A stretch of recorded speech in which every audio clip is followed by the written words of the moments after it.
Hi Bernhard, so over at the studio we started to look at your overall action. Straight away you saw the footage on the top left and you identified the issue was the way that the left knee had started to work in and the subsequent effect that that had on the way you get to the top of the backswing, where you have less extension, less side bend to the left at the top of the backswing. The lead shoulder has worked up a little bit too much, and as a result the only way you can get the club to the top of the backswing is by creating a very wristy looking swing here, as opposed to the more solid set that we got pretty quickly.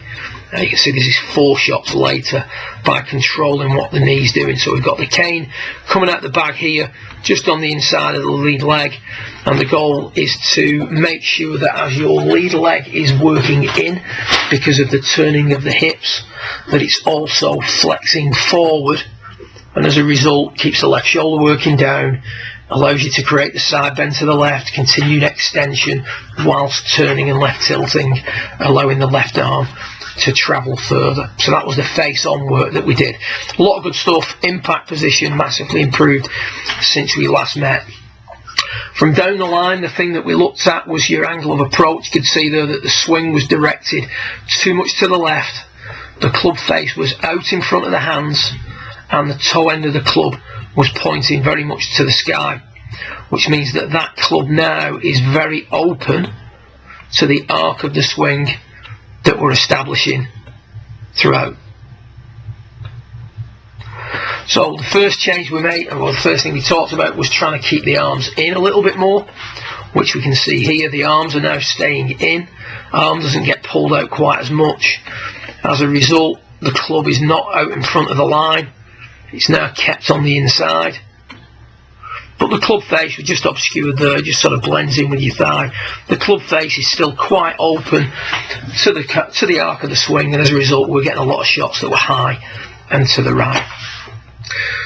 So the piece that we then added was the bowing out of the left wrist. We used Dustin Johnson as an example, and we started to work this drill in where you preset that position. As you can see here, I'm just going to come in.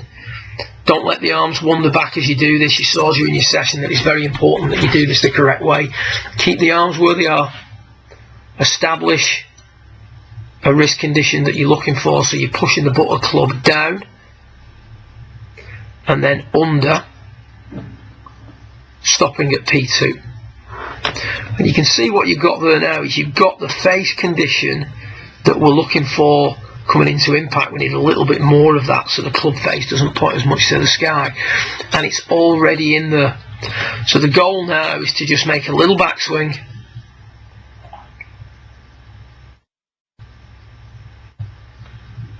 and then hold that position through impact. So as the club comes out of the way, we're going to make a little backswing, and then we're just going to hold that position through the hit. Just take that back a little bit. So we've got the little backswing, and then we're going to try and hold on to that position through the swing. You can see now that the club face is coming into the golf ball.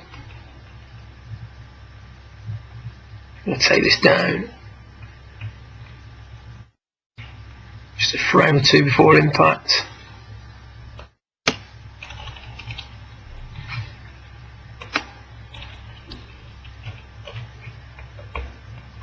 Get rid of the lines.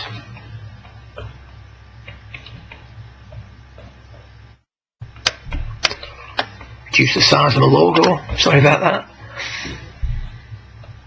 The club face coming into the golf ball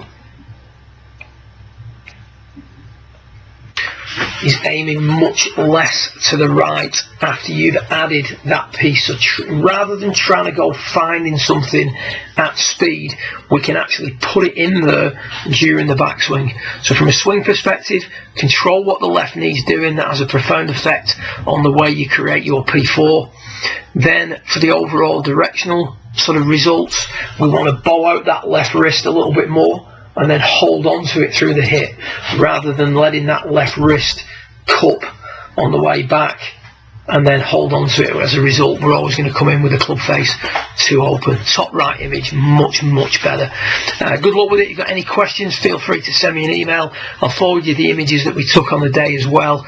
Hope you enjoyed your visit, and hopefully we can do it again in the not too distant future. I don't see you before you go back to the States. Have a safe trip and keep in touch. Well done.